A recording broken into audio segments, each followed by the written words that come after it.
Salam Kamir, kekaguman ilahi mengarah pada iman dan rahmat. Saudara-saudari yang terkasih, saya mempunyai bayi dinosaurus. Bayi yang besar sekali tetapi sangat bersahabat. Dinosaurus itu bayi yang ada di kamar saya yang selalu memberikan penghiburan. Karena apa? Minta perhatian. Karena apa? Selalu bermain-main dan kemudian mengajak untuk senantiasa berjalan-jalan. Saudara-saudari yang terkasih, anak-anak apapun itu sangat menggemaskan.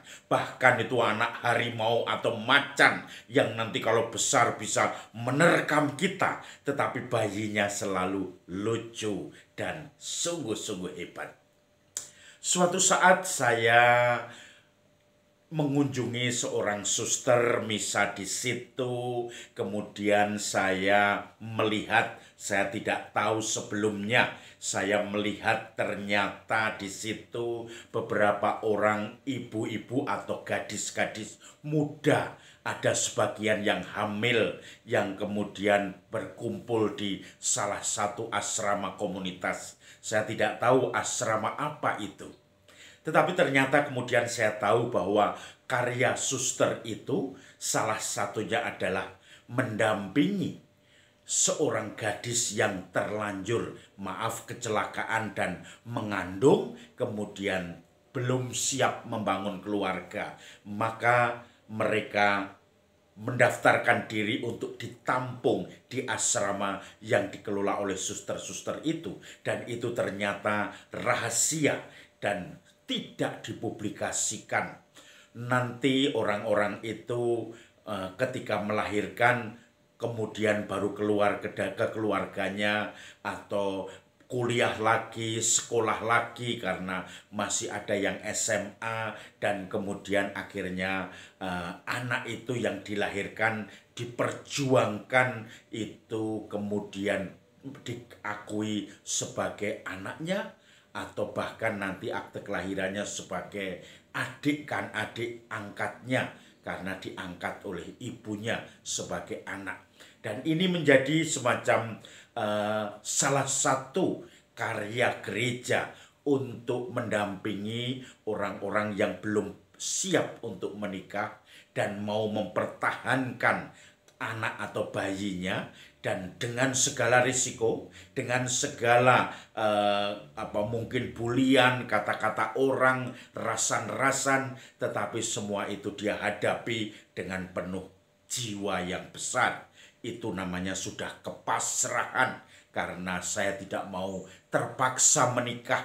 Karena pernikahan itu suci, maka saya yang belum siap dan tidak yakin calon suami saya ini bertanggung jawab mencintai saya, maka saya akan menunda pernikahan untuk melahirkan bayi ini. Saudara-saudari yang terkasih, dalam pembicaraan itu dikatakan bahwa dia mengatakan, saya ini sudah terjerumus di dalam kelemahan, di dalam dosa. Maka saya tidak akan mau mengatasinya dengan berbuat dosa yang lebih kejam lagi, yaitu menggugurkan, tidak menghendaki bayi itu lahir. Maka itu semua tentu saja sama dengan membunuh kalau aborsi. Maka saya siap untuk merawat itu.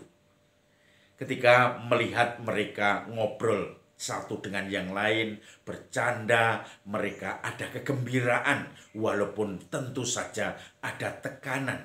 Tetapi dalam proses pendampingan, rupanya tekanan beban berat itu pelan-pelan akan terbuka dengan mempunyai teman satu komunitas yang saling mendukung, dan mungkin juga karena bernasib sama, maka ibu-ibu muda itu, calon-calon ibu yang masih muda-muda, mereka sering disebut unmarried mother, atau mungkin sering disebut single mother.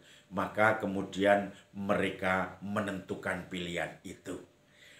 Kegembiraan ada, pertobatan juga ada, nyata, mau merawat anak itu. Saudara-saudari yang terkasih, Injil hari ini berbicara tentang Yohanes Pembaptis. Ketika Yohanes Pembaptis mewartakan tentang pertobatan, lalu banyak orang bertanya, apa yang harus aku lakukan untuk bertobat itu? Yang pertama dibaptis tentu saja, yang kedua dia mengatakan, Yohanes Pembaptis, kalau kamu punya 2 helai baju, bagikan kepada orang yang tidak punya. Kalau kamu mempunyai makanan, bagikan kepada orang yang kelaparan. Lalu prajurit-prajurit bertanya juga, apa yang harus kami lakukan? Jangan menindas, merampas, memeras, tetapi puaskan dengan gajimu. Kamu melakukan fokus dengan tugas-tugasmu. Lalu dengan para pemungut cukai dan para pegawai pemerintahan, cukupkan dengan gajimu. Jangan mengutip lebih dari apa yang diwajibkan kepada rakyat. Dan kemudian pertobatan itu akan menjadi nyata, tindakan konkret. Lalu beberapa orang dalam hati bertanya-tanya, apakah dia ini yang kami nanti-nanti? Apakah dia Mesias? Lalu Yohanes Pembaptis mengatakan, aku bukan Mesias. Dia yang akan datang itu, aku tidak layak kalau aku membaptis dengan air. Dia yang akan datang nanti membaptis dengan roh dan api yang selalu menyemangati kamu semua. Membuka tali kasutnya pun aku tidak layak. Saudara-saudari yang terkasih, kasut itu menjadi dalam perjanjian lama menjadi simbol semacam Yohanes Pembaptis tidak sembarang menyebut membuka tali kasutnya pun aku tidak layak. Tali kasut itu adalah simbol perwakilan. Kalau kasut itu, kalau saya misalnya mau berkunjung suatu daerah supaya diumumkan, waktu itu tidak ada kontak-kontak komunikasi, maka yang mengumumkan itu membawa kasut saya untuk ditunjukkan bahwa ini perwakilan saya datang atas nama orang yang saya wakili, yaitu dengan kasut. Maka Yohanes Pembaptis mengatakan, saya tidak mewakili dia, karena itu pun saya tidak pantas. Saudara-saudari yang terkasih, pertobatan yang diwartakan Yohanes Pembaptis adalah pertobatan yang tidak hanya di mulut, tidak hanya di mata dengan air mata yang meleleh. Sering saya melihat orang-orang ketika menyesal, kecentok karena dia merasa gagal, dia menangis. Atau dia mungkin ditinggal orang yang disayangi, atau dalam suatu retret rekoleksi pengakuan dosa, dia menangis terseduh-seduh. Dia merasa ini berdosa, harus disesali. Tapi kemudian setelah itu berbuat lagi, tidak pernah menunjukkan pertobatan yang sungguh-sungguh sampai kehidupan nyata. Hanya pertobatan di hati, hanya menangis karena ingin berubah, ingin bertobat, tetapi semua itu tidak ditunjukkan.